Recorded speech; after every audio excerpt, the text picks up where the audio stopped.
How you, Eddie? Hi. Good, Eddie? Okay. Good evening and welcome. I'd like to call to order the Pennsylvania County Board of Supervisors joint meeting with Planning Commission and BZA, Tuesday, January 23rd, 2024, 5:30 p.m. Board Meeting Room, 39 Bank Street, Chatham, Virginia. Ms. McCluster, would you call the roll, please? Yes, sir. Mr. Bowman. Here. Mr. Dudley. Present. Mr. Height. Here. Mr. Ingram. Here. Mr. Whittle. Here. Mr. Tucker. Here. Mr. Dalton. Here. Ms. Ragsdale, are you going to call order for BZA and Planning Commission? Yes, sir. All right. I will start with Planning Commission. Mr. Webb. Here. Mr. Harker. Mr. Oakes. Ms. Meese. Here. Ms. Henderson. Mr. Brown. Mr. Waters. Here. And now BZA, Mr. Easley. Ms. Deering. Mr. Craddock. Mr. Merricks. Mr. Yeaman. Mr. Brumfield. Mr. Stone. Thank you, Ms. Ragsdale. I'll entertain a motion to approve the agenda. So moved. Motion by Mr. Ingram, second. Second. Second by Mr. Tucker. Any discussion on the motion? If none, we're ready to vote.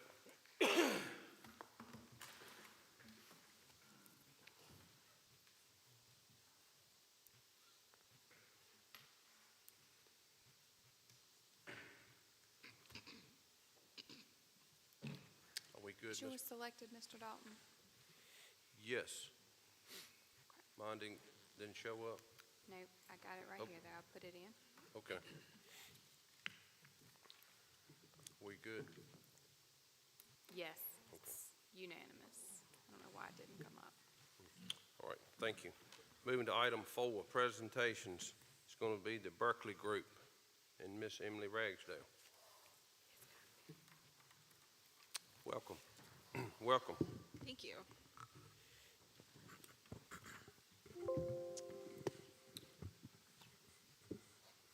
There we go. Good evening. Thank you all for having us here tonight at your work session. My name is Caroline Vanterve, and with me tonight is Rebecca Cobb. We are representing the Berkeley Group, and we are a Virginia-based local government consulting firm, and we've been working with you all for almost a year and a half, 2 years now, to update your zoning ordinance. And so the purpose of the work session this evening is to go over some changes that we have made in the past several weeks and months as a result of community feedback and then discussions that you all have had during your work sessions, get your final consensus on those edits, answer any final questions, discuss other parts of the ordinance that you would like to bring up. Essentially, this is your time to make sure you are good to go with the draft ordinance before it is scheduled for public hearings in the spring. So tonight I'll be quickly doing a refresher on our progress to date. I know it's been a little bit since we've had a work session and that there are some new supervisors in the room, so we'll go ahead and review that. We'll review some of the comments we received from the community during our open house and public review period in December, and then we'll have an ordinance discussion, and then we'll talk a little bit about next steps. So a quick reminder for you all, and especially for the board members who are new, this project has had 3 phases, the first being investigation and public engagement, the second being content development, and the third phase being our current phase, moving into completion and adoption of the ordinance. You'll recall we started this project with staff kickoffs and kickoffs with the board. We completed a diagnostic of your current zoning ordinance to evaluate its strengths and weaknesses, where it's compliant with state code, where it has needed to be brought into compliance with state code, other improvements that could be made to ensure that you all have a solid ordinance. We've had public outreach at the beginning as well as at the end of the process. And then over the past year, we've been meeting with you all regularly to draft the ordinance going article by article to present to you the content, the major changes, what has stayed the same, and make sure that you all have had the opportunity to voice your input along the way. So that brings us to where we are now. We had, again, a public review period in December with a public open house. We received community feedback about the draft ordinance, which we'll be talking about tonight. We have this work session that is intended to be a pre-adoption work session, again, to make sure that you all have asked all of your questions, that you all, if there's anything you'd like for us, for staff to look into, let us know. Making sure that you all are happy with the document before public hearings. So I first want to remind you all of this changes matrix in summary. This should be in your packets, and I believe you also received it in the fall as well. And so this tool provides a high-level overview of the major changes in every article, and it also showed you where text in your existing ordinance has been incorporated in the new draft ordinance. So as you can see on your screen and in your packets, it breaks down your current ordinance structure, and then it tells you where you can find that information in the draft ordinance. We also have a changes summary that kind of talks in a little bit more detail about some of the major changes, changes we've made to make your ordinance more organized, changes to bring your ordinance in compliance with state and federal regulations. So please be sure to take a look at that if you have not already. This document is also available on the county website. If you all have any questions from your constituents about it, that is also available for public review. Just real quick, I would like to make sure you all know it is at the very end of the packet that you received for this meeting. And so in case you have trouble finding it, it's at the very end. It's the last document. So these are some pictures from the public open house that we held on December 14th. I know on the big screens they're a little bit hard to see, but we had about 25 people who were in attendance at this meeting. The open house consisted of a brief presentation. We kind of walked attendees through the ordinance process to date, the articles, the structure, some of the major changes, and then participants were welcomed to talk to us, talk to county staff, and then we had some informational boards and handouts that they could peruse at their own pace. So nearly all of the open house attendees were present to voice concerns over campground regulations. The people in attendance, as well as those who filled out the exit survey, said that they felt those regulations to be too strict and not in alignment with the current operating model of many campgrounds in the county.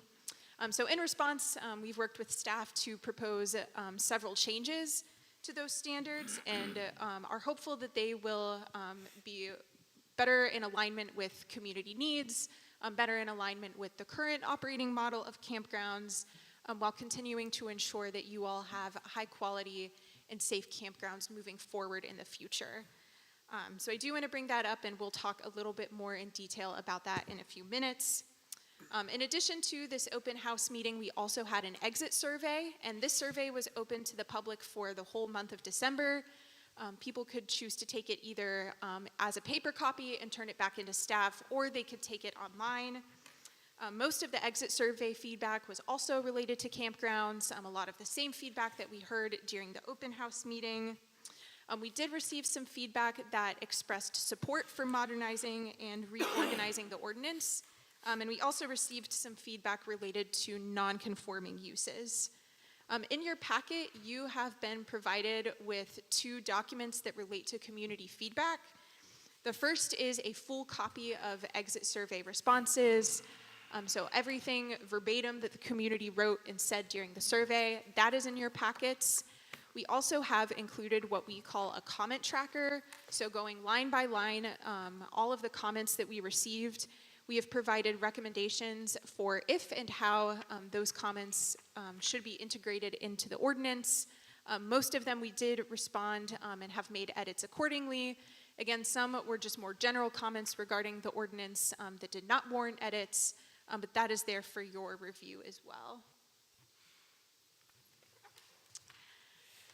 So we have identified 3 specific discussion topics for you all tonight based on what we heard from the community based on some conversations we've been having with staff over the last few weeks, and then based on what we have talked about with you all during your work sessions.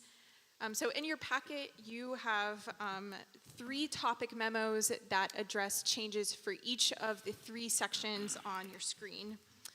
So these memos outline why we have proposed changes, so whether that was requested by staff, whether the community has requested it, whether you all requested it, so identifying why we've proposed the changes, identifying if there are any pertinent regulations from state code that the county needs to be aware of, any related regulations from your neighboring counties for purposes of comparison, and then our recommendations for changes.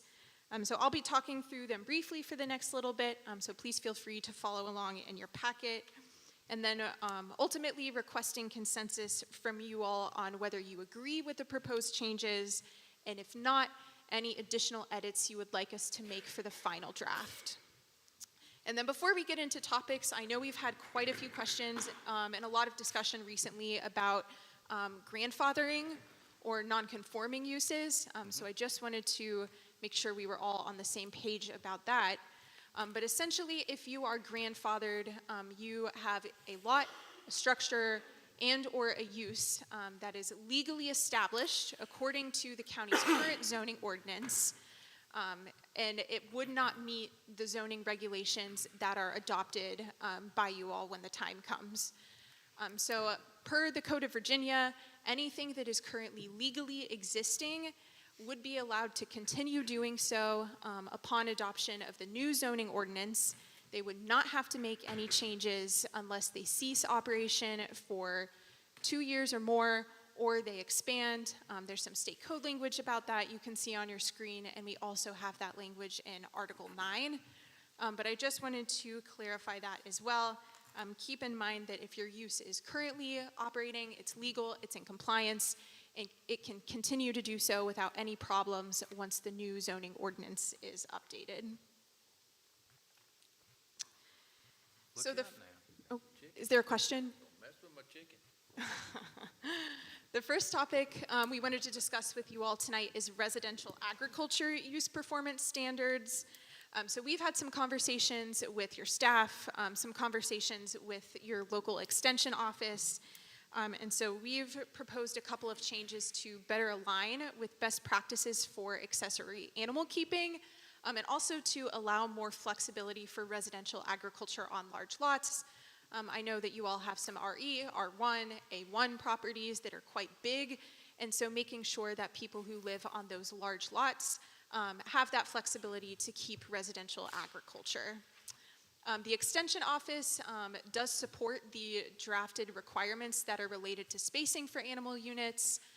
We've had conversations with them and with staff about how those are important for animal safety and welfare. The Extension Office had also made the request that greater flexibility for residential agriculture was built in for these large lots. And they also pointed out that we failed to include sheep in our list, so making sure that sheep are included at the same animal unit spacing requirement as goats. I have a question. Yes, sir. Was you going to unpack any of the information about the animals that we're limiting, or that we have? I've had the question, and I'd just like to get it clarified as well. So. Sure. Is your question about the specific animals, or is it more so about the spacing requirement? The spacing, the limited number. Do you go by acreage? You tell me. Unpack it and let me know what we need to. Yes, sir. Clarify. So in the draft ordinance, to determine how many animals would be permitted under residential agriculture, Okay. there is a spacing requirement. So I don't have the text in front of me. Rebecca can pull that up, but essentially saying that, you know, in order to maintain certain animal safety and welfare, to make sure there's not overcrowding, to make sure that, you know, it's not really noisy or you're getting waste in other properties, they're the spacing requirements. The Extension Office has reviewed these and has expressed support. They're based on best practice. So it would essentially be one animal unit would be one adult cow or cattle, buffalo, 2 juvenile bovine animals that are under 1 year old, 1 equine animal, so horses, donkeys, mules, 5 camelid animals, so llamas and alpacas, 5, I'm going to butcher this, Capernet animals, so goats and sheep, 2 porcine animals, pigs, 16 small poultry, chicken and ducks, 8 medium poultry, turkeys and geese, or 3 large poultry, ostriches and emus. And we've also added language that this would not apply to nursing juveniles. So they would not fall under these spacing requirements in the same way that full-grown adults would. Okay. And you're giving all these numbers, is that per acre, per 5 acres, per 10 acres? You tell me. So the lot area requirement is currently set to 1 acre per animal unit. So for example, if you had, for pigs, the current ordinance means that you would have a minimum of 1 acre per 2 adult pigs as residential agriculture. So that would be accessory to, your house, not, totally different than a farm or a bona fide agricultural use. So if you got your land in ag, that's a different story, correct? Correct. If you have a farm or an agricultural operation, that's, you're allowed to do that by right. That's considered different. This is talking about if I live in a neighborhood and if I want to have chickens, Okay, having standards for that. I got you. Thank 5 you. acres or less. Thank you. Thank you, too. I've got one question. Yes, sir. And I understand that the zoning is for the neighborhoods, and it's probably not covered in here, but one of the things that I wanted to get answered, I guess, was exotic animals. Was there anything mentioned about that? For instance, could somebody bring a domesticated wolf in and put it in their backyard? Look out. So this would be something that our animal control ordinance would regulate. It would not be covered under zoning. Okay, that's just kind of what I wanted to find out, where we needed to go with that, because I don't think that's covered in our animal ordinance right now, I don't believe. I don't believe it is at this time. I know they've had conversations about that potentially being added in the future, but I don't believe anything has to date. Okay, good. That's all I've got. Thank you. No, I got a question. On that unit, is that per acre? When you said, 1 horse or 1 cow in your residential area, is that per acre?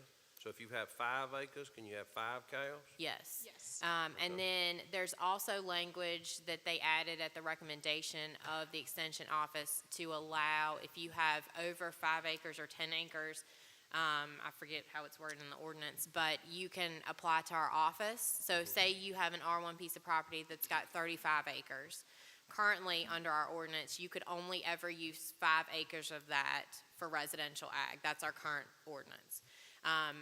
This language would allow you to apply to our office to occupy all 35 of those acres.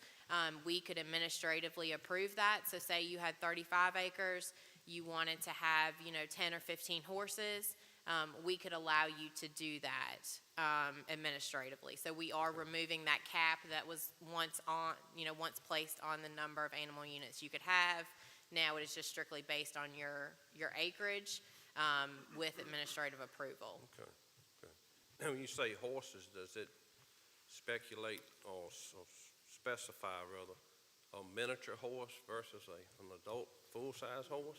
Because you have a lot of these miniature animals around here, so, No, and might take 4 We of them split to in equal halves one. now, babe. The Extension Office did not see value in separating Okay. those Yeah, out. all right. So So 4 miniatures equal I one asked lot. I asked that question, and they did not Yeah, see okay. value. So, but again, they did recommend it, removing that cap Okay. and adding language for A nursing horse, I mean, for nursing juveniles. Okay. And also, just for the folks that are up here on the board and BZA and planning, we have some concerns that a lot of us have been called about, and there's some gentlemen here today, of course, during a special call meeting. We don't have hearing of the citizens, but yet, some questions are being asked that are rising up in the community. That's the reason I'm asking the questions that I'm asking. So just let you guys know. So. Thank you. Thank you, and yes, that is the purpose of this Absolutely. work session, is to be able to give you a time to relay what you've been hearing and make sure Absolutely. that you are clear. Yep. Yes, sir. Yes. No. They would apply to our office, and I mean, basically, you know, we would just look at the number of animals that they're proposing to use. You know, do they have adequate space?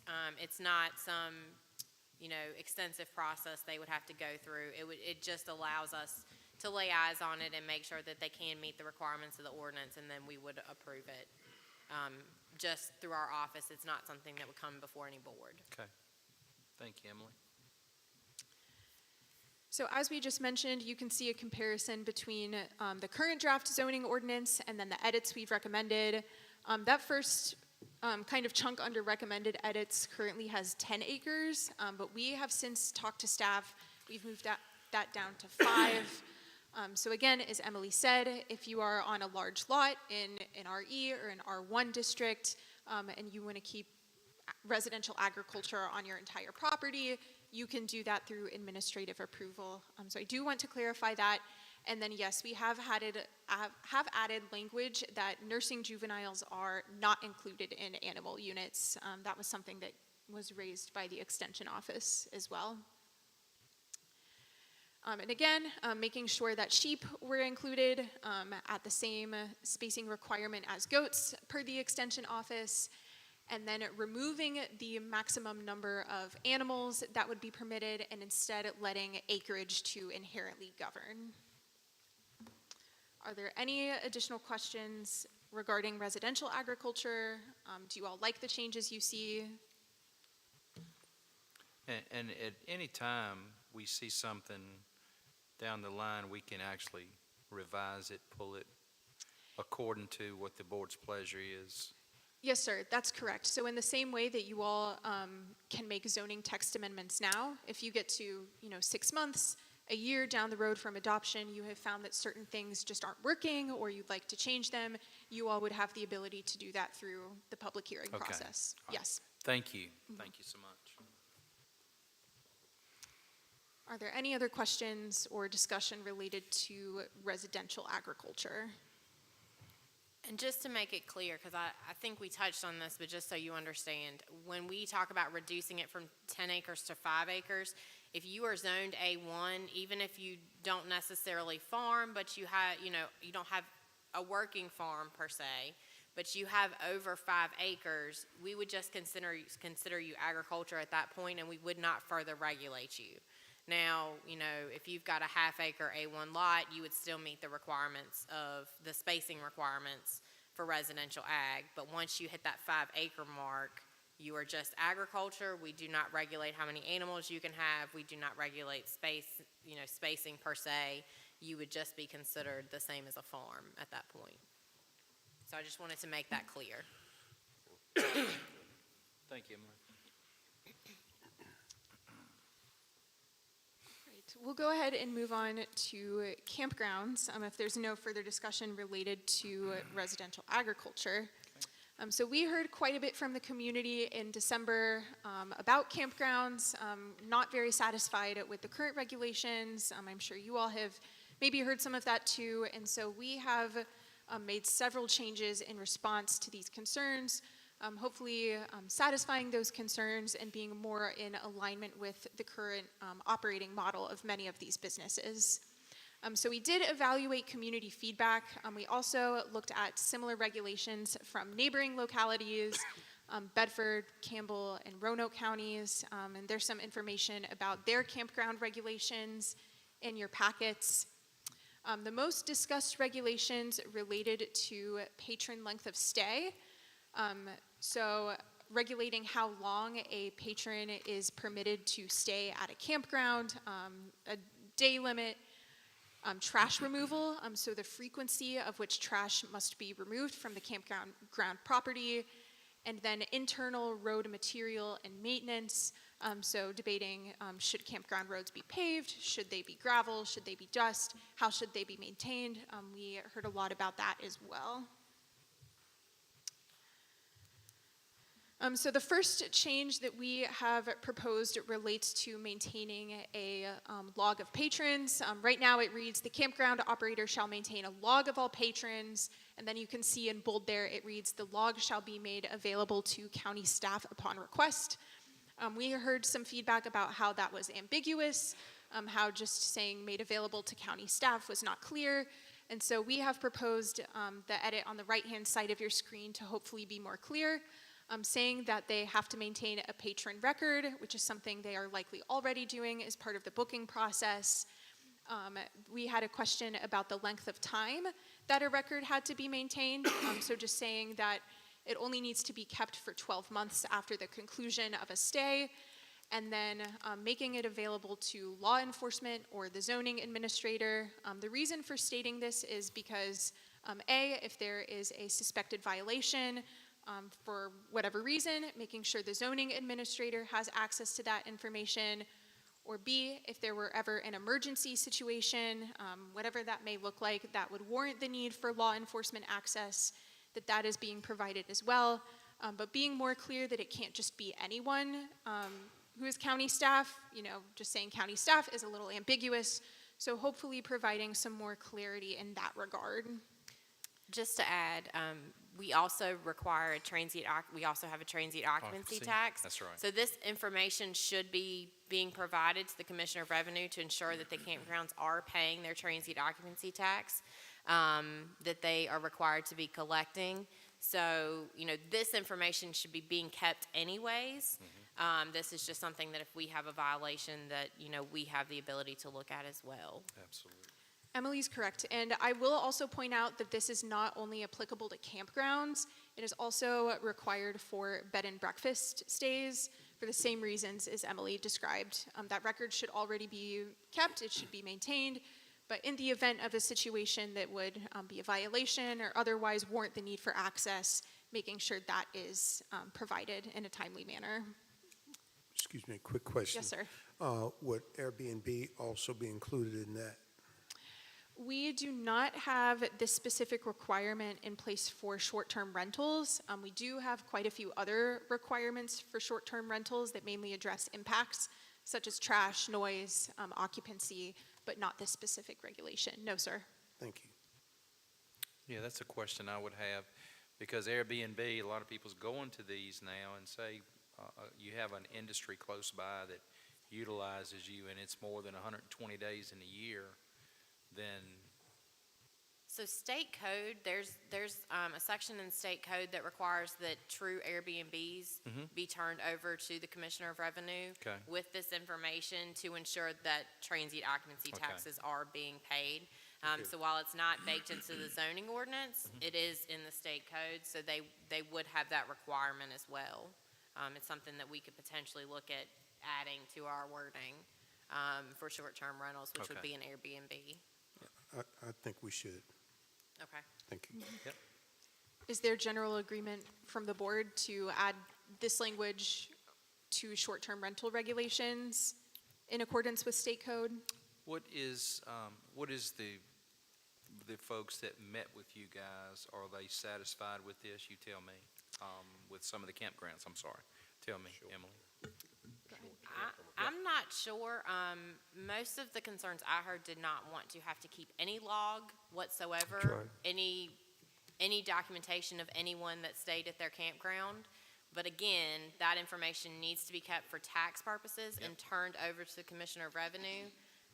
So if they are refusing to do it for zoning, they're probably not doing it for the Commissioner of Revenue, which means we're probably not collecting the taxes that we should be collecting on those facilities. So I'm not sure if this would satisfy them or not, but something along these lines should be being maintained for the commissioner. Thank you, Emily. All right, I have one question on Yes, sir. It says that the patron stay may be made available to law enforcement or the administrator upon request. Who is the administrator? The administrator is Emily. So anytime you see administrator in the ordinance, that means the zoning administrator, who would be Emily, or, if Emily's successor, whoever that may be. Should we not be more specific there? Because I was thinking county administrator. I believe it states earlier in the ordinance that if you see administrator, it's Okay. referring to the zoning administrator. So that's in an earlier section in the ordinance. Okay, all right, good, thank you. All right, so what I'm hearing is that we need to take a look at adding something similar to what we have here to short-term rental standards. Is that correct? Yes, I believe we should Okay. be compliant with what the state policy is. Okay, great. I had a question, it's probably more so for Mr. Hunt. Would these changes be as such where law enforcement could enforce and/or regulate them? Because you know as well as I, there's certain situations that law enforcement cannot enforce or get involved. Right, I mean, you get in debate about civil versus criminal penalties, and we can look at this. Short-term rentals ordinances are very controversial a lot of places in the state right now. Especially, we don't have as much as, say, Bedford County or Franklin County because they have more shoreline of Smith Mountain Lake than we do. But we will draft something and bring it back to the board where they can look about short-term rentals. But yes, we will try to make sure everything's constitutional and the law enforcement don't have to get involved in situations where they can't be involved. I will also note that in Article 1, there is language that says in places where the zoning ordinance and state or federal regulations may conflict, the more stringent shall apply. So in the event that there is conflict, the more stringent, which is oftentimes the state or federal, will supersede that. And so we do have language to clarify in a situation where that may happen. So the next proposed edit we have made relates to the amount of time a patron would be allowed to stay at a campground. We heard a lot of feedback that the amount of time proposed was too short, that there were many people staying in campgrounds for a longer period of time. The current ordinance reads, patrons in campgrounds may stay no longer than 14 nights in any 60-day period or 45 nights in any one calendar year. I'll also clarify that when I say current draft zoning ordinance, it means the most recent draft of the zoning ordinance before tonight. The document you have before you tonight has a recommended edit that says patrons in campgrounds may stay at an individual site no longer than 120 nights in any one calendar year. So significantly increasing the amount of nights that a patron would be allowed to stay in a campground. We have also said that this is at an individual site. So based on the way this is written, there is nothing that would preclude an individual from staying 120 nights in a campground at a site. If they wanted to stay longer, they could move to another site.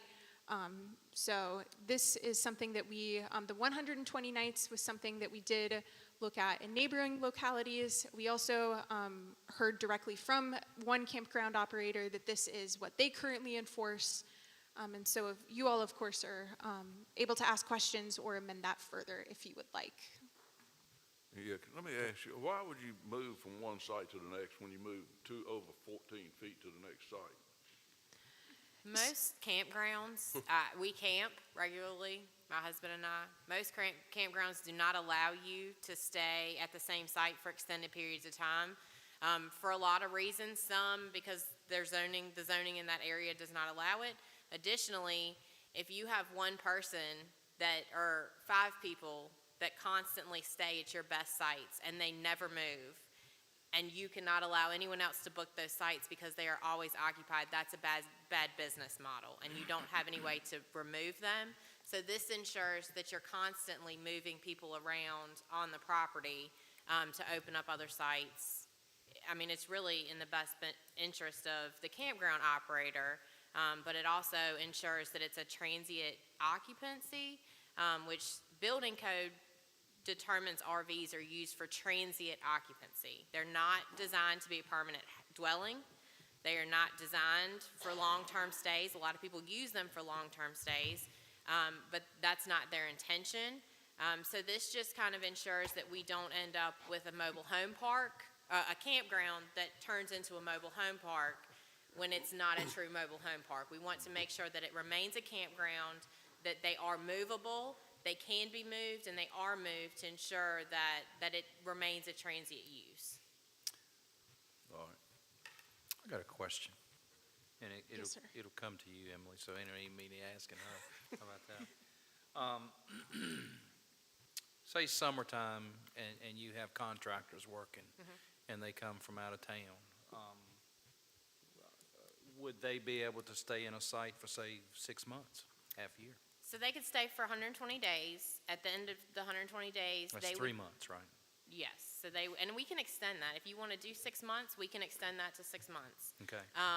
But at the end of whatever that time period that you determine is adequate, they would just move to another site. They could stay there for an additional 6 months. There's no cap on how long they can be in the campground.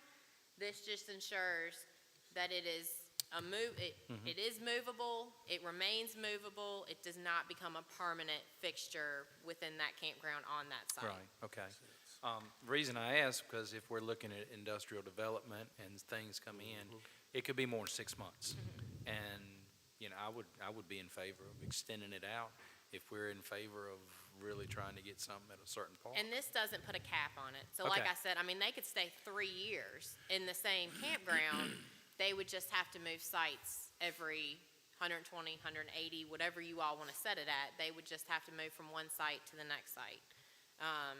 So, they could still stay in the same campground. No one would kick them out. They would I just got work you. with the operator to make sure that they knew which site they were going to next.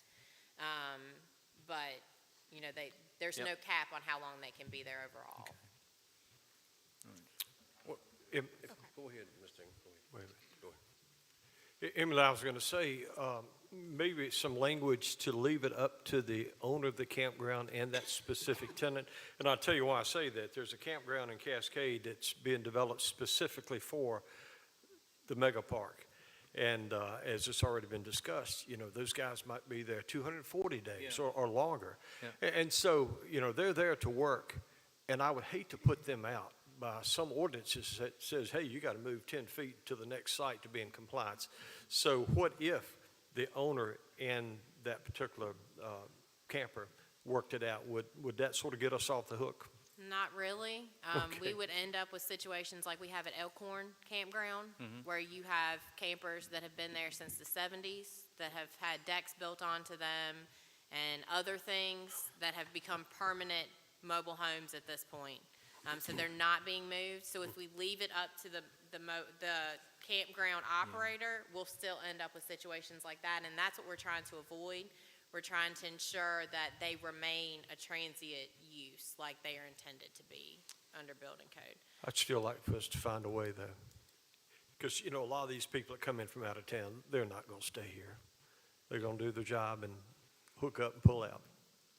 So one thing I would keep in mind with a campground use too is that campgrounds would be permitted through special use permit, meaning that you all would be evaluating each campground application, on its individual situation, on its merits. And so if there are, for example, that situation you just described is very unique. If there are certain, other conditions that you would want to allow for that specific campground when reviewing the special use permit, you can do that as well.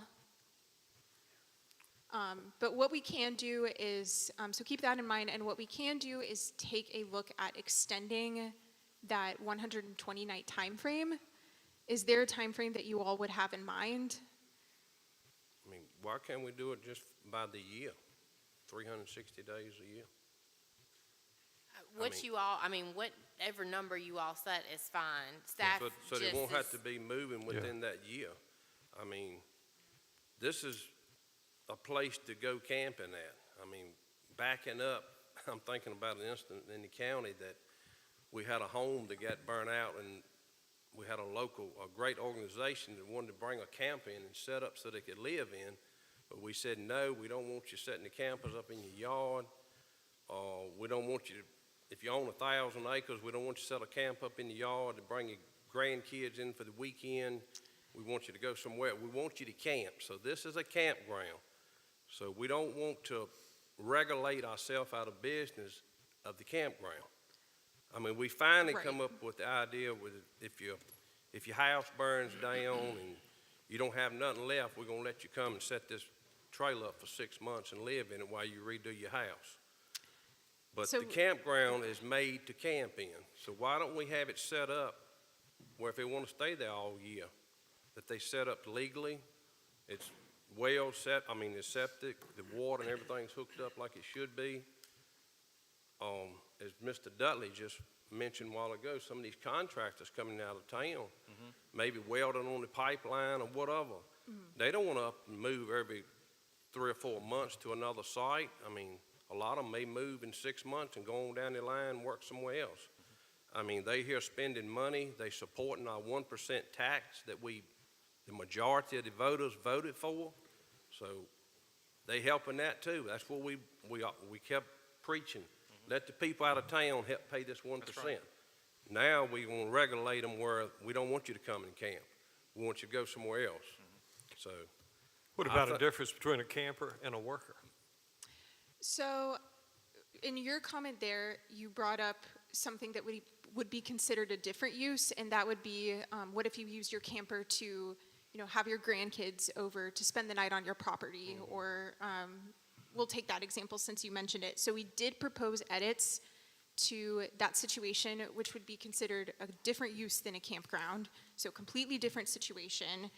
And we have proposed 5 nights in a 60-day period, so 5 nights in 2 months, essentially, that you can have your camper on a principal structure where your grandkids camp, where you camp, whatever you're using your camper for, and then 15 nights maximum in a calendar year. So the purpose of having those regulations is to allow for that to happen, but also we've heard quite a few concerns from county staff about people living in their campers permanently, and, there are health concerns, there are, residences popping up where there is not the zoning and the planning for that, and so trying to find a middle ground between here's what you can do with your camper, you can have that on a principal structure, but you cannot be living in it permanently. That would be completely different from a campground. The campground use we're talking about here, again, as Emily said, a campground wanting to make sure that that site is fulfilling its purpose, that it's movable, there are building code tax considerations, so that's why that individual site is in there. But we can take a look at increasing that night maximum. And again, you all have the ability through the special use permit process to weigh each of these applications on their individual considerations and situations. Can I make a comment? Is it Yes. possible to view campgrounds as temporary workforce housing? Is that a way to view campgrounds? I would maybe take a look at having that as a separate use. So anything that is in for example, for pipeline workers, for temporary workers, whatever that may look like, having that permitted separately than a more recreational campground. And we can take a look at doing that as well, if that would satisfy some of the concerns between recreational camping and temporary worker use of a campground. I want to say, when the pipeline people came about 4 years ago before COVID, and they were shut down, I was told it's about 500 men in the area. We don't have accommodations, motels in the Sandy Level, Gretna area. So they had a very difficult time trying to find, some of them brought their own motorhomes. And I agree with Mr. Ingram, and I also agree with Mr. Dalton. We've somewhere along the line, you've got to provide that type of facility for these people. Pipeline probably will never come back, who knows? We don't know what else will come in the future. So get it set in stone so that we can accommodate them. Because like Mr. Dalton said, they brought a lot of revenue in here, gas, food, lodging. They helped our economy tremendously. So it sounds like the best course of action is probably going to be looking at having that as a separate use. So that recreational campgrounds and then a temporary campground, temporary housing, whatever we call it as a use, that there's clarity between the two and that there's some specificity between here's what you are, here's what you can do versus here is what you are not and here is what you can't do. Does that sound like it would satisfy your concerns? but not have 2 separate one campground could support any of that, right? The camper and the workers, It would depend on how you define the use. We don't want to get into that. I mean, the campground's for camping, regardless if you're coming for recreation or coming to work. So you threw out a moment ago, a year time frame, and it looked like I saw some nods from other people. So if that is something that you want, and if everyone agrees that the nights are 365 nights, then that's what we can put in. Is that something that sounds reasonable and would work for your community? Go ahead, I'm sorry. No, I mean, I like a year, 365 and what I did. As long as we don't look at it as permanent No. dwellings, we're looking at it utilizing, and also, the question may come up that, and I used to work for the power company, and you have a major storm, of course, state of emergency is going to override any regulations that we do have. So, but yeah, go ahead, Mr. Ingram. I'm sorry. I was going to say, when corporations come to town, it usually takes them about 2 years to get it built up and running. So I would say 365, and then based on the advancement of the corporation to be extended by the administrator. Make it easy.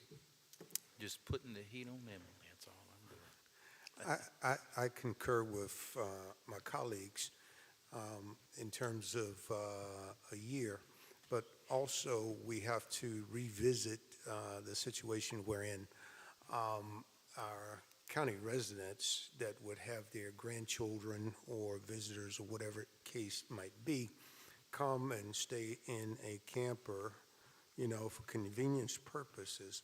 So, we have to be fair as a board. So if we're going to extend the length of time that, contract workers, whatever the case, will come into our region to work, we also have to be mindful of our own residents that, I heard the number, was it 5 nights and then 60-day period.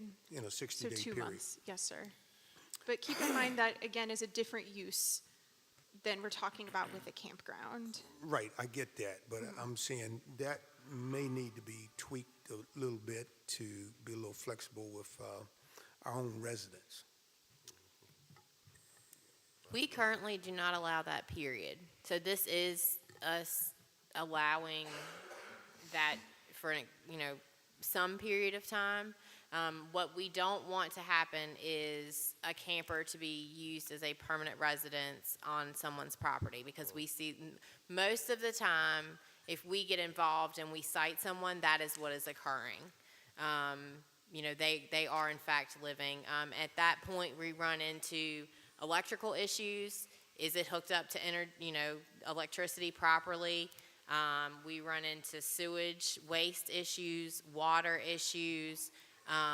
Most of the time when it comes to us, it comes through a complaint from an adjacent property owner, and most of them do not want that use next door to them. So we're trying to find some balance that we can still regulate. If we get too long in a period of time, it makes it really difficult for staff to regulate and get the necessary documentation to take it to court and have our ordinance enforced if I need to go that route. So the longer we allow the use, the harder it is for me to determine exactly how long it's been there, and document that appropriately to take it before a judge and have them withhold it in court.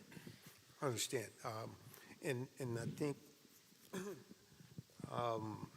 maybe I didn't communicate that maybe clearly. I'm not suggesting that we allow 12 months for our citizenry, but I'm just saying we need to tweak the 5-day situation. Do you have a proposal on how many days you'd like to allow that? Is 5 per 60 now? Is that 5 correct? for 60 days.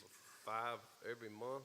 I mean, I'm just, No, What do you that's think? 5 days for every 2 60 months. months. It's 60 days. currently written 5 nights in a 60-day period.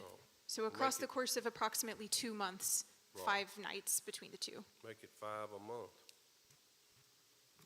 I mean, I would be good with that. I mean, I think 10 days in a 60-day period is is a good window. I Whatever y'all want. totally understand we don't want people out there trying to set up permanent residence in Well, you saying, RVs. excuse me, now, Emily, that there's no kind of mechanism in place for somebody to have a camper set up on their property and? No, you people cannot, stay? currently, you cannot occupy a camper for any period of time unless it's in an approved campground or your house has been damaged, and is uninhabitable, deemed uninhabitable by the code official due to an act of God, so a fire, flood, something. Then we allow it for a 6-month period with an active building permit. But other than that, no, you cannot occupy a camper anywhere in Pennsylvania County So unless if it's in a anybody campground. is occupying, they're in violation now? Yes, yes. And this could make them not in violation for temporary, like kids visiting, put them in a camper for a week. Yeah. Good. So is there consensus to take a look at increasing that 5 nights in a 60-day period to 10 nights in a 60-day period?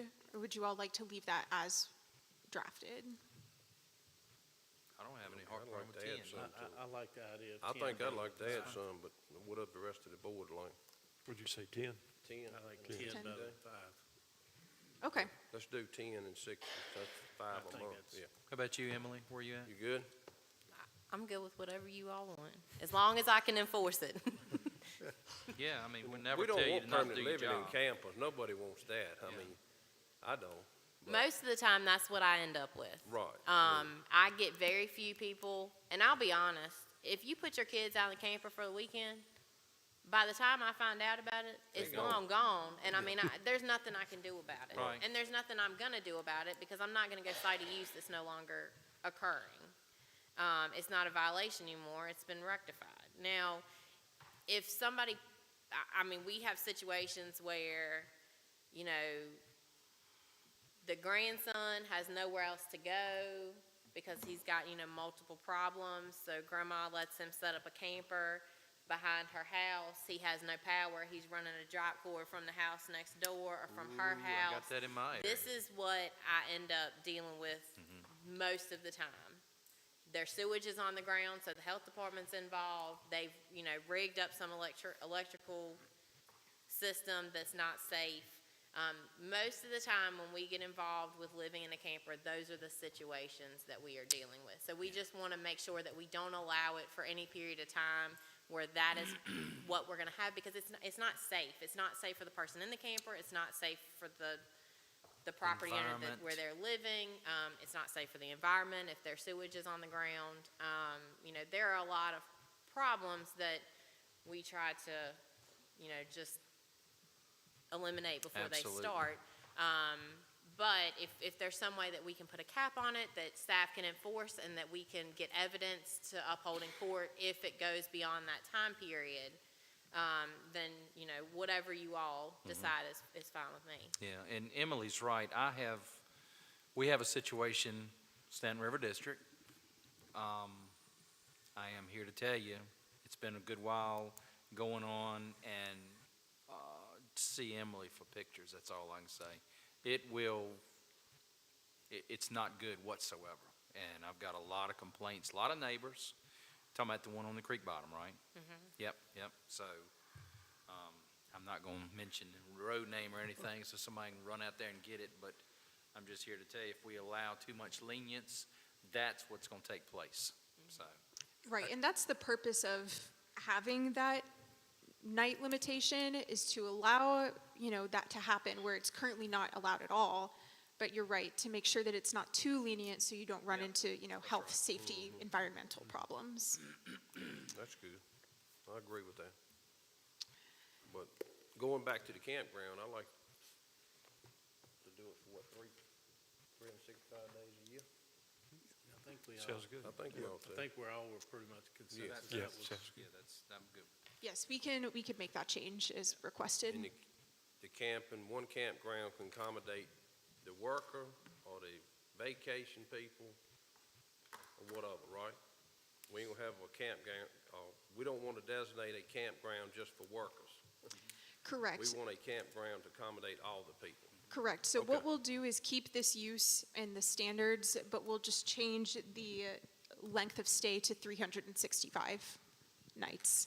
Okay. Yes, sir. Go ahead, Mr. Merrick. So if I'm understanding this, if, as a family living in a campground, can stay there for 365 days and then move to another site. So that makes them a permanent resident of the campground because there's no limit on how many years they can stay there. So we made a campground a mobile home park. Am I missing something?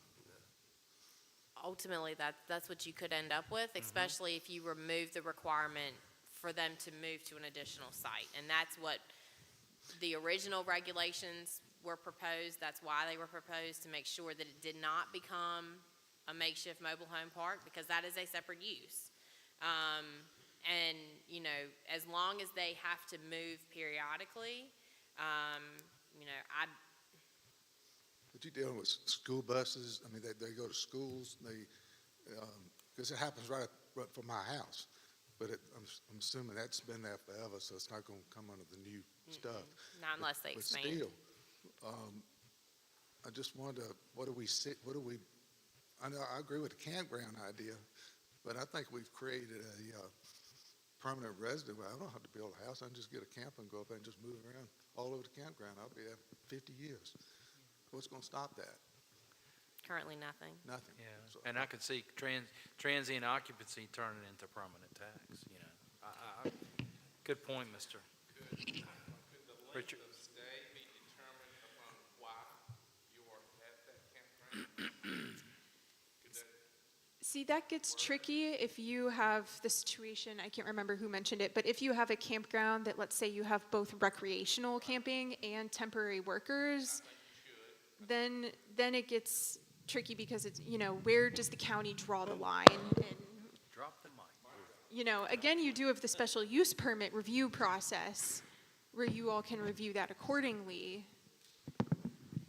But in an ordinance, you know, if you've got campgrounds that are serving different purposes, you know, where do you draw the line, essentially? Unless they had to have completely separate areas of the campground, like you could not mix your recreational campers with your temporary housing. I mean, you would have to have completely separate portions of the Separate. campground I with like that. separate rules. Yeah, it wouldn't be good. I don't know how we would enforce that, though. You know, the reason I brought it up, the length, is because of economic development. And I can see workers coming in, they'll either stay at a hotel and we don't have the capacity much, or I can see them going to this or pulling something in. So that's where I was looking at, you know, the time period. Why can't Question. we put a cap on to keep it from becoming a mobile home park? Did someone have a question? Did you have a question? Yes. Go ahead, Mr. Thank you, Mr. Chairman. Yeah, and I think Mr. Dalton was going in the right direction there. I guess my question is, could we not limit it to, you know, say cap it at, you know, one move, which would be actually 2 years? Yeah, So- that's as I long mean, as you can you'd stay. have to add some language in there. So you know. currently, there's no cap on the number of times someone can move around within the campground. As long as they're staying at an individual site, no longer than 120 nights in any one calendar year, they could move around every month if they wanted to. So there's currently no cap on that, the way it's written. Are you asking to add a cap on the number of times someone can move? Yes, that's what I'm asking. Is it possible to do that? We can, but if you say, for example, if you have it as it's written, patrons and campgrounds may stay at an individual site no longer than 120 nights in one calendar year, and you can only move twice, that effectively would essentially cap it at 240 nights. And then you're getting into enforcement, you know, with staff. And so the way it's written, if you were to cap the number of times they move, you would also, in effect, cap the number of nights they would be able to stay as well. Does that make sense? I understand, but I guess I like Mr. Merrick's. I'm kind of having second thoughts and misgivings if we're going to create a permanent residence for people. So I don't know how you regulate that. you're gonna have to have some type of cap. I mean, going back to Mr. Merrick's, if you move every 120 days from now on, you can just keep on moving. You ain't gotta do it, that's when I said in a year's time. So, the 2-year cap or a year and, 18 months or whatever, that's it, you got to go. You can't just keep moving around. I mean, if you can move every 120 days and no cap on it, you can stay there for 5 or 6 years, right? I mean, it's no cap. Right. So, I mean, if we do the 365 days or the year, cap it either at 1 year or 2 years or something, we'll have no control of it if we don't put a cap on it. Go ahead. I guess I'm still going back to those pipeliners that did not have anywhere to go. Right. So if they're here for a project, say, or Bear Hill or wherever, 2 years, and they've driven their camper from, say, Alabama, and you're saying restrict it to 365, well, maybe they haven't finished the project, then where would they go then? They'd have to go to another place. Correct. I mean, what can we do to provide and to protect these people from coming in, from working on jobs? Workforce is what I'm concerned about. Where would they go? I got a question maybe for Emily to address that too. And going along with just what she said, could the campgrounds, could we set up something with the campground owner themselves to separate the two? You see what I'm saying? That'd be tough. That'd be hard to regulate. Yeah. It would. Y'all ain't got enough staff to even That'd be a go lot. check on That'd it. be a lot to keep up with. Okay. So I'd like to make one comment, and I'm listening to this, and everybody's got, good points there. Yep. I kind of like Mr. Merrick's idea there, too. This was what I would add, though. I would go 120 or no more than 180 days a year, and then if anything happens to where, let's say we've got a construction company coming in on the Berry Hill or wherever, at that time, this board has the authority to go in and make any adjustments they want to this ordinance. And that time, we can take into consideration a campground owner coming in and addressing it to the board and saying, I would like to take some spaces, allocate them over to the workforce, and what concessions could we make at that time? Because this board still has the authority to regulate that. You are correct. So let's say you do stick with the 120 nights or 180 nights, and it's not working. You all can come back and amend your zoning ordinance at that time. But you would amend it, it would apply to all campgrounds, Right. it would not Yeah. just apply Yeah. to that one Just that specific one. campground. Right. And that's Um, correct. Can I make a proposal? Yeah. Can we have the Berkeley group go back and, do some research on some other localities and see if there are any other localities that around us that allow for 365 days and then have a cap for how many, what you all are proposing? Submit language back to me and I can send that out to the board and get, your consensus on whether or not you want that put into the draft ordinance. Would you all be comfortable with that? Sure. So- I like your 365 and the 2-year cap. Okay, and we can have them look at some different ways to word that. I like Yeah. that. And then they can send maybe a couple different options for wording to the board and we'll get a consensus on what you all are comfortable Yes, with. ma'am. Okay. Just to That's- clarify, we that's fine. did already look at Bedford County, Campbell County, Franklin County, and Roanoke County. So Franklin County does not have any regulations related to campgrounds. Right. Bedford County, they max out at 180 nights. So they, you can't stay more than 180 nights in a calendar year. Campbell County does not have a day limit, but it says that any camping area shall be occupied by the day or week only and shall not be utilized as a permanent residence. And then Roanoke County, they are pretty strict. They set the cap at 30 nights in a full year. So you have, Franklin County ranging from no regulations related to campgrounds to 30 nights in a year, all the way up to Bedford County that allows for 180 nights.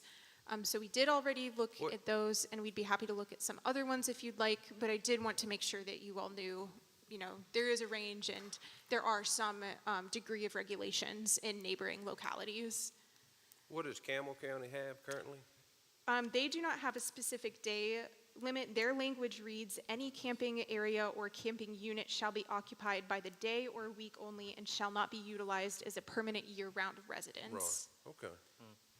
Yeah, I don't know how we would enforce that. Right. And You ain't got enough staff I as it is. feel like right. that would not hold up in court very Yeah. well.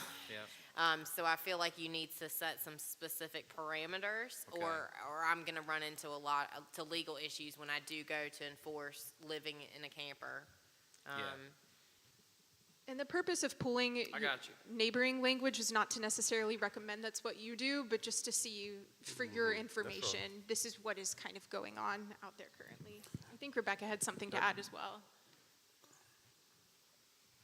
I'll just throw out some more fun thoughts while you're milling this about.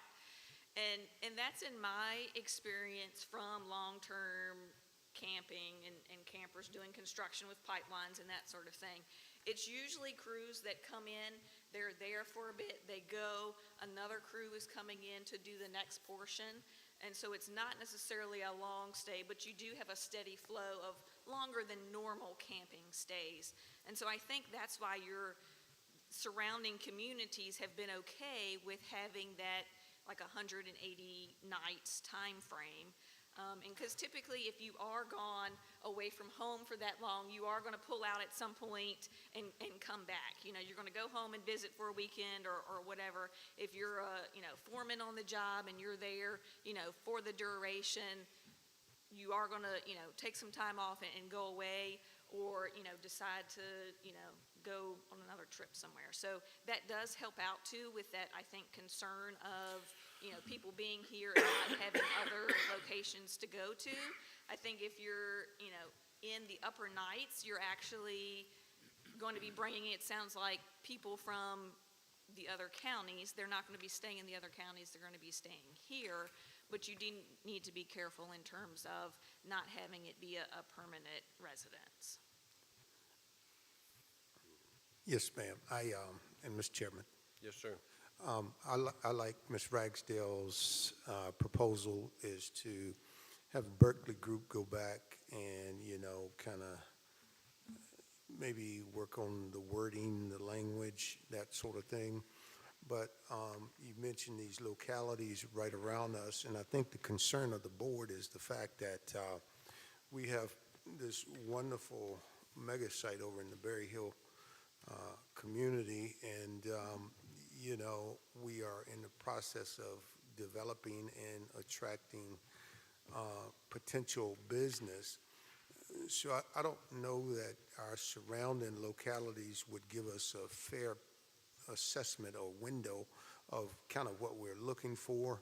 Can you take a look at some other county localities around Charlottesville, up around Warrenton, Virginia, where they're actually developing, or even some counties surrounding Richmond, Chesterfield, that sort of thing? That might be helpful just to kind of get an idea. Yes, sir, we can definitely do that.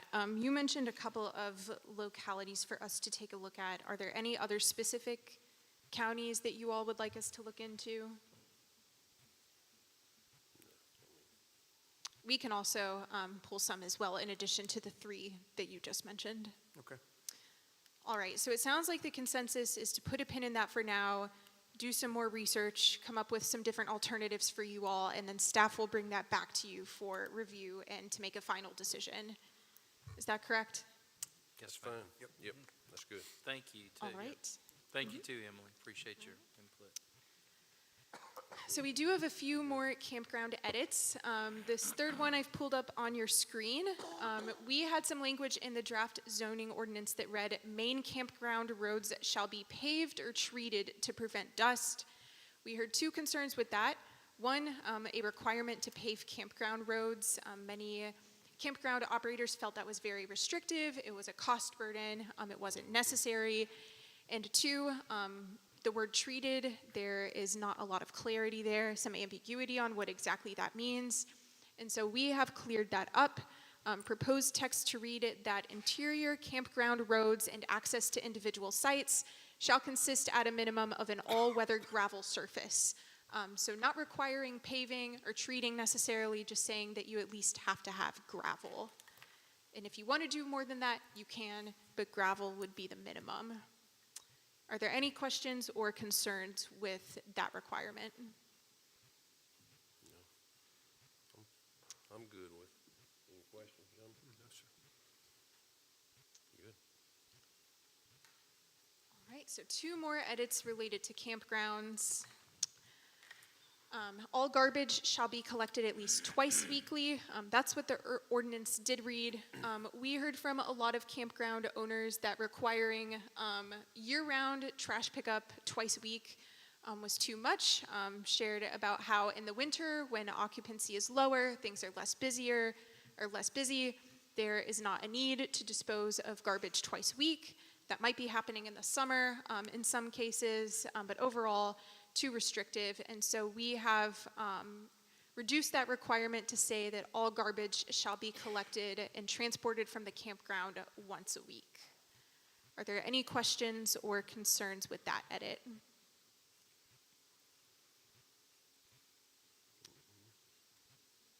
Right. And then one more related to trash and disposal. There is a requirement that said that bulk solid waste receptacles, so dumpsters, anything else that would collect waste, would have to be screened on all 4 sides. Hearing a lot about how, in a lot of cases, receptacles are placed away from the campground, that if you would require screening, that would prohibit trash trucks from getting in. So removing that requirement and just requiring that any solid waste receptacles or dumpsters just be maintained in a clean condition. Are there any questions or comments related to that proposed edit? I'm good. I mean, I think most of your campgrounds, they're gonna get the trash up, whether it's once or twice a week, according to how it piles up. I mean, I think they want to keep their campground looking good. I mean, I would if I was running one. If I had to get it up 3 times a week, I mean, I'd do it. But this is saying you got to at least get it up once a week. Correct. This would be the bare minimum. Someone Okay. could have trash pickup every day if they really That's wanted right. to, but as long as it's happening at least once a week, that's Okay. all this is saying. I'm good with that. Everyone else? Yes, sir. All right. So that is all the changes we have proposed to campgrounds. Those were the provisions of concern that were directly cited by the community as being too restrictive, and so wanting to make sure that we made changes to those. I will also point out there are some code regulations that relate to licenses and inspections for the health department. So that would also be required by the state as well. And then again, campgrounds are permitted through a special use permit process. So that sums up campground changes. Are there any more questions related to campgrounds before we talk a little bit about parking lots? Right, hearing none, we'll go ahead and move on. At your October work session, I believe, we had discussed parking lot landscaping, and you all had expressed some concerns that the number of trees required to be planted in parking lot islands was too strict, that should be reduced. The current text requires 1 tree for every 5 parking spaces, and that would be in lots with 75 or more parking spaces. So large strip malls, large businesses, large industrial. And then we did take a look again at some of the neighboring localities. All of them have different language and different variations of language they use to address parking lot landscaping, but they do all have some provisions in their zoning ordinance.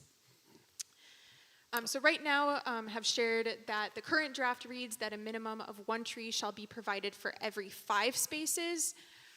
We have recommended to increase that to every 10 spaces, so only 1 tree for every 10 spaces. Of course, you all have the ability to adjust that number if you would like. So if you would like to change that number, please feel free to suggest that or ask questions as well. Yes, sir. For what it's worth, I would strike this completely. I just, I understand it, but I don't like it because you're putting the extra expense on that corporation. And we talk a lot about the mega park, and it's going to be sooner than later.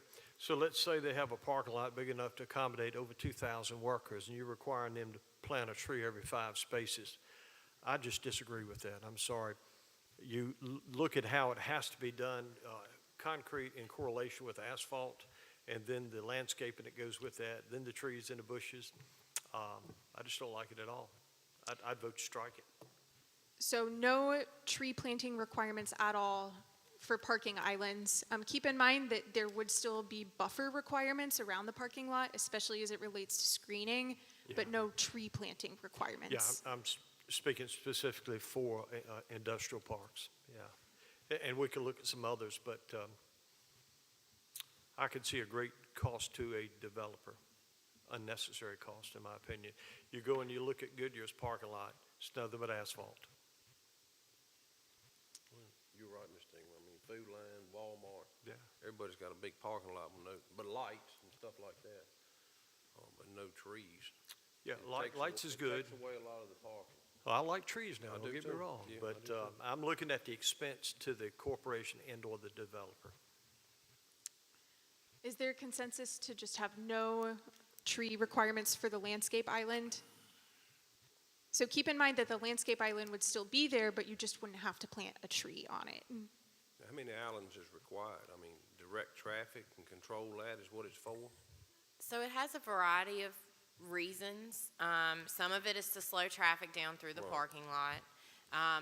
Some of it actually helps the company reducing the runoff area for stormwater. So Control runoff. instead of having a large impervious surface like you would have in a parking lot, if they can break that up, they can actually calculate their runoff differently.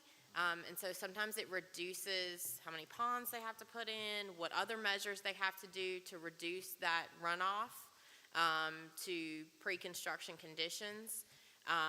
The more parking lots you have, you create this heat that they put off that, can have damaging effects on the atmosphere and, surrounding buildings and other things. So the landscaping in those islands actually helps reduce the heat that is being put off from the parking lots. So there's a variety of reasons most places require them. In some way, shape, or form, they may not be a ton of them, but they do require them to some extent. And you can take them out certainly, but you can always leave them in and, increase that every 10 spaces to whatever number you see fit, 25, 50, 75, whatever all you feel is an appropriate ratio if you do choose to keep that in the ordinance. I will also just say that the majority of the large companies that we see come in that do submit site plans, they include landscape islands and they include landscaping in their parking areas for the reasons that I just mentioned. Mostly because it's going to help reduce stormwater for them if they can break up those sections and it's not just one big area of sheet flow. But they also have covenants for our for our industrial parks. A lot of them have landscaping requirements in their covenants.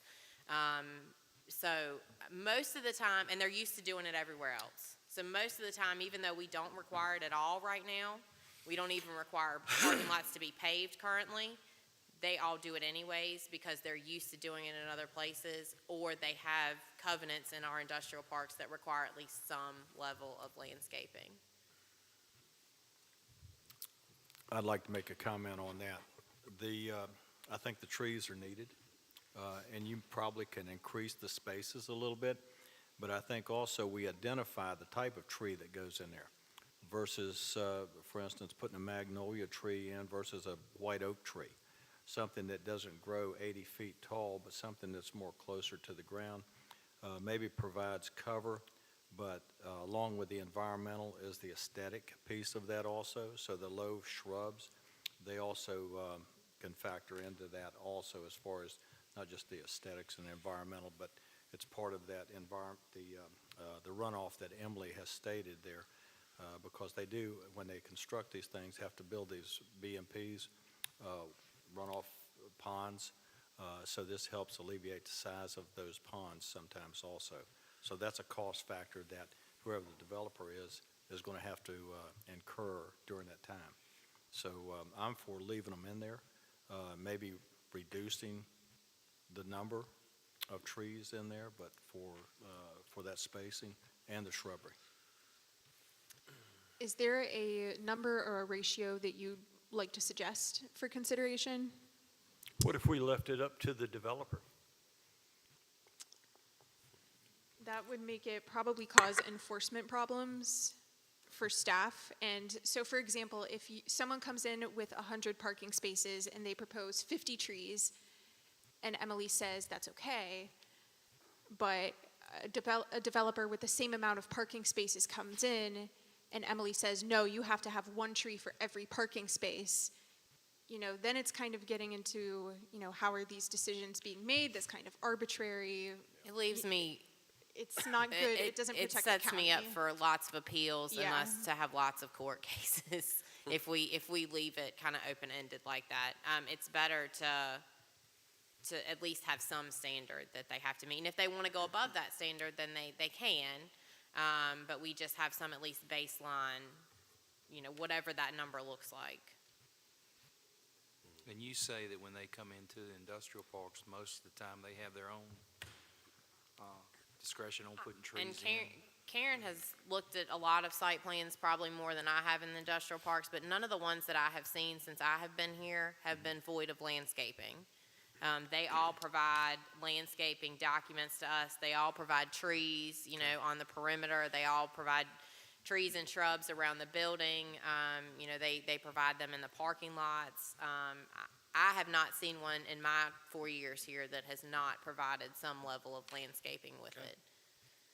So with that said, I would propose, if you want, if you're still uncomfortable with having that number, maybe we can talk to staff to look at those development plans that you've been getting and seeing what are in those and model this number based on like an average of what's being proposed already. Mm-hmm. This would be a good question for sit down with Matt Rowe as well. Yeah, so, thank you. Is that good? All right. I'm like Mr. Bowman now. Certain trees will tear up your pavement, from your roots and everything. And then a lot of your shrubbery blocks your vision when you go to pull out. So you got to watch what you put there. And most of the plans that we get are designed by landscape architects, so they should have all that the into knowledge to take all of that into consideration. That's right. I can't guarantee that they are, but they should have the knowledge of what's appropriate and what is not. But if you all would like to see that added, we can definitely do that as well. I will say that Section 1 in Article 8 addresses visibility clearance. So basically making sure at intersections, there's nothing blocking the VDOT right-of-way that would essentially be a traffic concern. Can I make a comment on that? There is a difference between industrial parking and retail parking. I think that the reasoning behind retail parking is not just aesthetic, but the health. Particularly if you have elderly population, if you have no trees, their cars overheat. And you have in the summer, if you notice, cars tend to congregate around the few trees in the parking lot to keep the cars from overheating. So I think retailers, from a business perspective, want to have trees for the convenience of the shopper. Industrial parking, I think, is a different rationale behind that. I believe in one of our earlier meetings, we talked about, the trees and making sure that they are not obstructing vision, that sort of thing. I would like to see one tree for every 10 parking spaces, and we can move that number from 75 to 100 in terms of the requirement of the parking spaces. That might, kind of reduce some costs for would-be potential developers. So you're suggesting to leave that tree planting ratio as is, but only apply it to lots over 100 spaces, correct?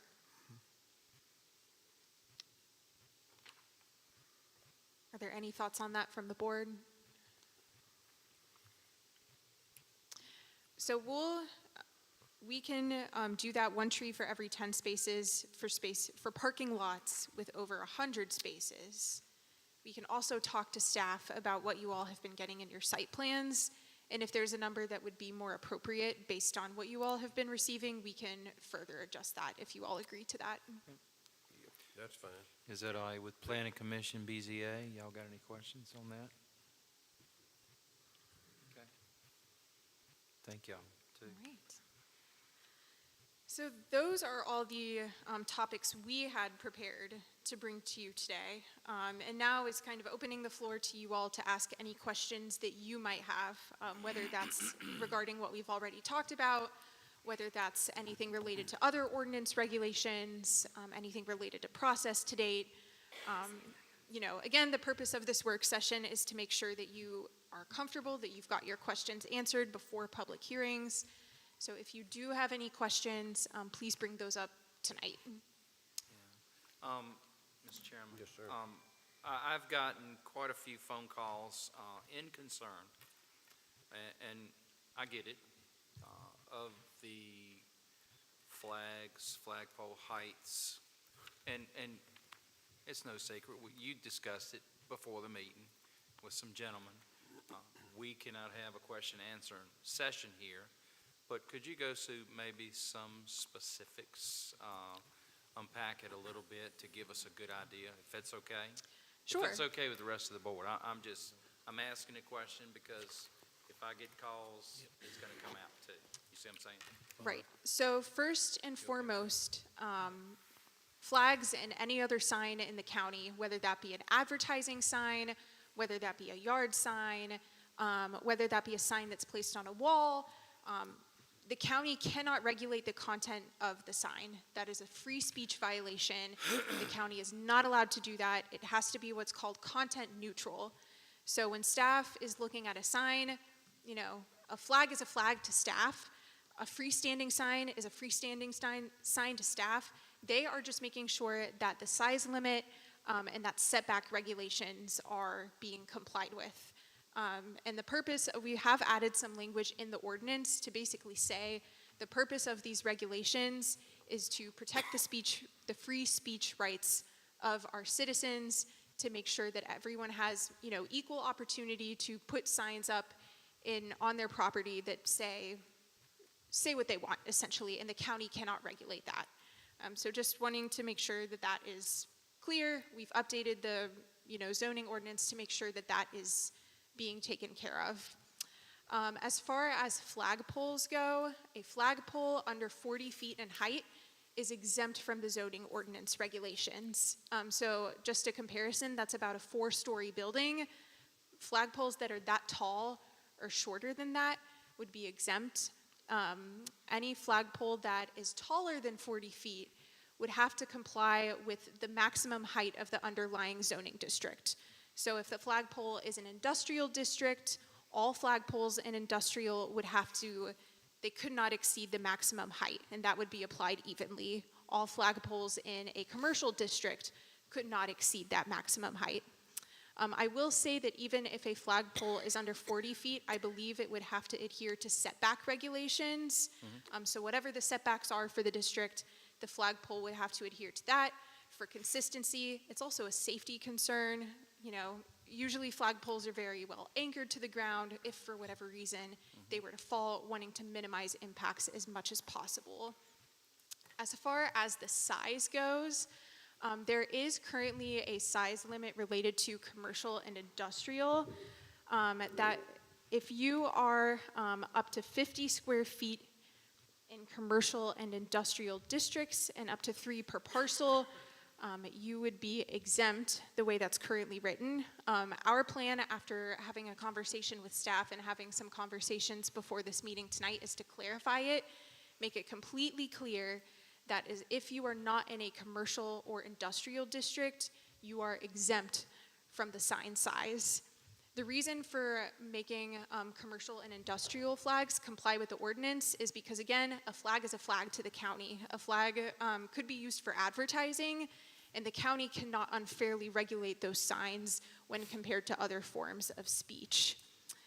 There's a definition of a flag sign in Article 10 of your ordinance, and we've also defined all of the other types of signs, so freestanding signs, window signs, wall signs, just a sign in general. All those are defined in Article 10 of the ordinance for clarity. There is a table in section 8-6, I'm scrolling there. Dash 3. No, sir, in 8-6-7, there is a table that has dimension requirements for freestanding and wall signs. A flag is not considered a freestanding sign. It would be a different type of sign that would be defined separately that would not be included in that total. So someone could have a flag of the size they want, of whatever the flag happens to say, advertising speech, some sort of other speech, and it would not count towards their freestanding sign limits, if that makes sense. So those would be considered separate. A wall sign is considered separate. And so right now, your current ordinance has just an aggregate total. I don't know that number off the top of my head, but what it essentially says is no matter what type of sign you have, all the total signs you have on your property cannot exceed this square footage. And by breaking it down and by saying freestanding signs, you can have this amount of signs, they can be this size. Wall signs, they can be this size.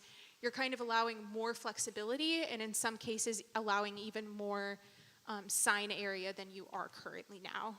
Does that answer your question? It's kind of a high-level tour. I just wanted you to kind of unpack it and explain, because there have been phone calls and you don't get fussed at near as much as I do. So I'm just telling you.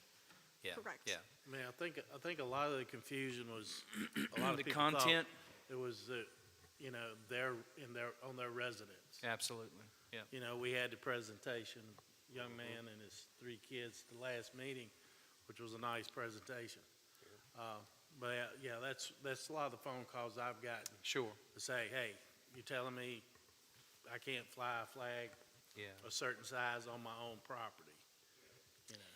Correct. And so, after reviewing that, we do see how that text is there, but it's not very clear. And so what we're going to do is we're going to go in and clean that up so it's completely clear where the exemption applies and where the exemption does not apply, which would be commercial and industrial. And again, this ordinance is content neutral, meaning that the county cannot regulate based what is written on the sign, and that goes for any sign, not just flags. So I can't have, for example, if I have a sign in my yard that says, like they do for college graduates or high school graduates, that has the name on it, and my neighbor wants to put up a sign that says, "Happy birthday, Mom," if they're complying with the ordinance regulations, county can't say, you can keep your birthday sign, but you've got to take down your senior sign. That would not fly. What is the maximum size for the commercial? For what type of sign? I mean, When you say sign, you're talking flag. I'm correct? talking a flag. Say if you got a car dealer that wants to fly a huge flag, United States flag, yeah. what is their maximum So size? the state flag, the federal flag, and the local flag are exempt Okay. from regulation. But they have to be the adopted, federal flag, state flag, or local flag. Mr. Chairman. What would be any other flag? What would be their maximum size? If they are in a commercial industrial district, up to 50 square feet. That's a big one.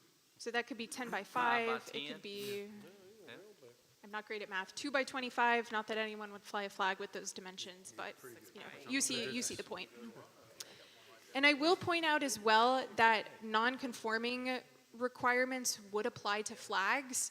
So if you have a flag or flags flying on your property currently, and your plan is to continue that the same as you always have been, you can do that after the current ordinance is adopted, and you will not have to change.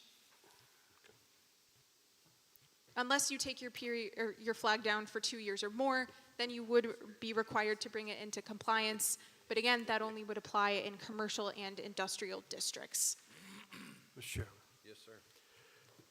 I think one of the prettiest sights was when Danville Toyota came to town, they put that big American flag up. And I think it was about 20 by 30 feet. And back then it was in the county.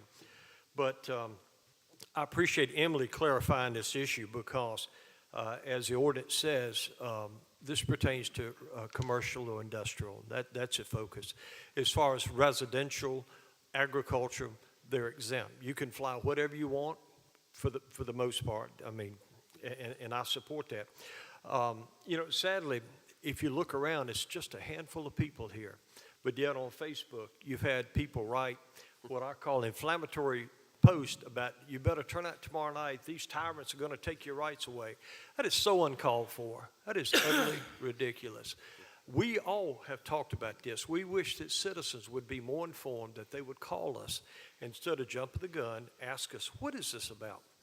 But yet, they'll write stuff and they'll post stuff that it's simply not true, and it incites people. It gets people upset. I had a guy call me on the way over here. He just had open heart surgery. He could hardly talk, but he was worried to death that we were going to do something to take away his right from flying any kind of flag. That's wrong, you know. So I think people need to be more informed, more considerate. And as I said, this last post I'm looking at, a certain person wrote it, 32 people shared it. Lord knows how many people shared it past that. But look at how many people are not here. And that's sad. People need to be more informed. They need to call us and ask us specific questions. And I guess the biggest point that we need to make with this is that this is ordinance revision. There will be a public hearing where people can come out, express their displeasure with whatever's written, and then it will ultimately be up to us to listen to what people say and to modify their wishes based on the ordinances. And it was said about 2, maybe 3 meetings ago, is that it's almost like we're over-regulating our citizens. And I think Mr. Tucker may have said that, and I totally agree. So when I listen to the comments about trees and campgrounds and all this stuff, I'm thinking, okay.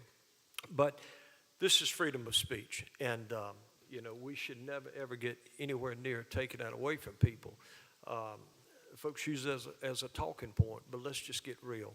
It's a First Amendment right that you're not going to lose. It'll never happen.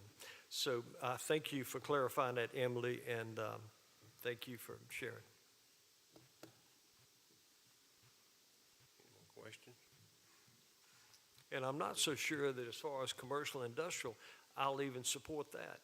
Because once again, let's say you have a major corporation that comes to town and they want to have a 50 by 100 foot flag. Fly it, I don't care. You all,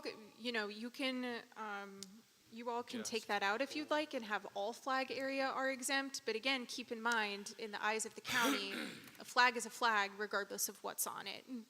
So just keep that in mind. But would you all agree that you would like to take a look at removing the that size requirement for flags from the ordinance for all districts? You guys going to give us a hard copy of all of this, something we can write on and make notes of? I believe staff has provided you with the ordinance in advance of the We meeting. did it electronically. Kaylin and I can get together and we can provide hard copies if you all would like hard copies. I sure would. I definitely need a hard copy. Okay, Kaylin and I will get together and work on getting A that hard to you. copy, that'd be great. Thank you. Are there any additional questions or discussion? Anything at all? Nothing related to the ordinance is off limits. No. Any more questions for anybody? Planning Commission, BZA members, anybody have questions? Good? All right. All right, So good. before we wrap up, so we'll be making all of these final revisions over the next few weeks, getting with staff. So the next step in this process is public hearings. So the project schedule does have public hearings planned for March and April. March would be the Planning Commission public hearing. They would, of course, make a recommendation to you all, and then the Board of Supervisors would have a public hearing in April.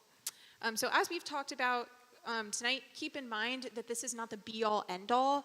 Of course, you are, holding a public hearing. Eventually, we'll move to adopt the ordinance. But again, if you are in practice, are finding that certain things are not working, if you are finding that there were things that were missed, you all have the ability to come and make zoning text amendments at any time through the public hearing process. We at Berkeley Group actually recommend that you do that on an annual basis as a best practice, just because things do come up, you find that things don't work, you find that there are new land uses or new considerations that you'd like to address, and so we would recommend that happen anyway. So we have worked with staff, and we have tentatively planned for a Planning Commission public hearing during the regular meeting in March, and then a Board of Supervisors public hearing during the regular meeting in April. Of course, the county will be complying with all state code requirements for advertising, just as they would for any other public hearing. Okay. So is there consensus from you all to go ahead and hold those public hearings in March and April? I'm fine with it, I'm yes. good. Ready to go? And just to let you know, we've Yes, had ma'am. conversations about running advertisements for the entire month of February, not just our 2-week legally required. So we would put advertisements in the Star Tribune every Wednesday in February leading up to Planning Commission, and then we would run them every, 4 Wednesdays leading up to the Board of Supervisors too, just to make sure that everyone does have adequate time to see them in the paper. We would also put advertisements on our county webpage for these public hearings, as well as our social media accounts, et cetera. This would head off people saying, well, I didn't see it and I didn't know about it. So this would receive much more advertisement than our Yes. normal rezoning cases Gotcha. or code So- I or got it. text amendments. Does this just go in the Star Trib, does it go in the Danville Reston B too? Oh, I'm just asking. We normally just do the Star Tribune. This is a- We can look at whatever, however you all would like us to advertise. I mean, I just want to make sure it's out for everybody, so. I mean, if you would like us to run it, 4 Wednesdays in the Star Tribune and then add a couple days in the Register and B, we can definitely look at doing that. Yeah. I had a question. The date as far as our public hearing, April 2024, there's no set date. But, we have the budget coming up, and I made reference to, I thought it was nice years ago when we had budget hearings at all 4 of our high schools in our districts. I don't want to overwork y'all, but I would love to see us do the same thing with the ordinances. And so having said that, is there a drop-dead date by which we have to sign off on this, or can we maybe extend the time period, let us get the budget squared away, and then maybe have these 4 road shows, if you will? Because it would make it so much easier for folks to come to Tunstall High School rather than drive all the way over here. Would you be willing to do that? None of this is set in stone. Yeah, none of this is set in stone.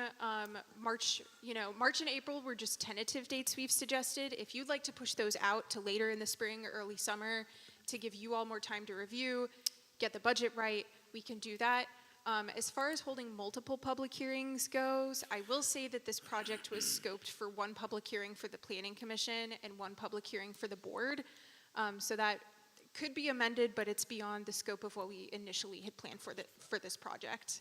I had a hard time hearing. You talking about in your contract? Yes, Correct. we would Yeah, have okay. to do a change order county- and incur additional Emily, could we, costs. It would could be we additional do costs, it correct. without maybe? I guess, let's talk about it, see if we can Okay, do that. that's fine. We can, and I can get back to them with whatever we decide as far as when we'll hold those meetings. Yes, ma'am, thank you. Okay. So we will hold off on those March and April public hearing dates for now. And then we will talk to staff about possibly doing a change order for additional public hearings, see if that's something that's feasible at this time. Does that sound satisfactory? Yes, ma'am. Yes, I need to focus on the budget right now, and, that, this is 2 huge items. And I think it would really be unfair to the citizens for us to try to get all the information that we need to get to make good, informed decisions. Do you all have a recommendation, not eliminating the possibility of having multiple public hearings, but an adoption, when you would like to adopt this? Because I think ultimately you would probably have to have 1 public hearing, even if you had 4 public hearings at the high schools. I think you would have to have a One at the final board public meeting. hearing here, because you would not be Yep. making any decisions at those meetings. They would be more like town hall meetings than true public hearings. So you would still have to have the final public hearing and adoption. Do you all know, just rough estimate of when you would like to see that occur? When you think that would be a good time? Would July first? July meeting. July? I would Okay, say the July I was meeting. going to say July as well. That's fine. okay. Yeah, that's Let me good. ask you this, the Thank you, public Jack. hearing would take the place of the planning commission business, or we'd have, No, this would just be an Just item on your separate. agenda. okay, Mhm.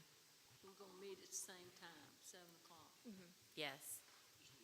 Bring some snacks. Yeah, camp out. All right. All right, that's all I have for you all tonight. If you all, are there any other questions, final discussion? Any more questions, gentlemen, I want to ladies? thank staff for putting everything together, and thank you guys for the work. And for the folks that showed up, also, thank you all Good, too. man. Thanks. All right, we good. Thank you so much. All right, thank Good- you very good- much. Nice presentation, thank you. Yes, it was. All right, no more questions. Meeting's adjourned. Very good. Thank you.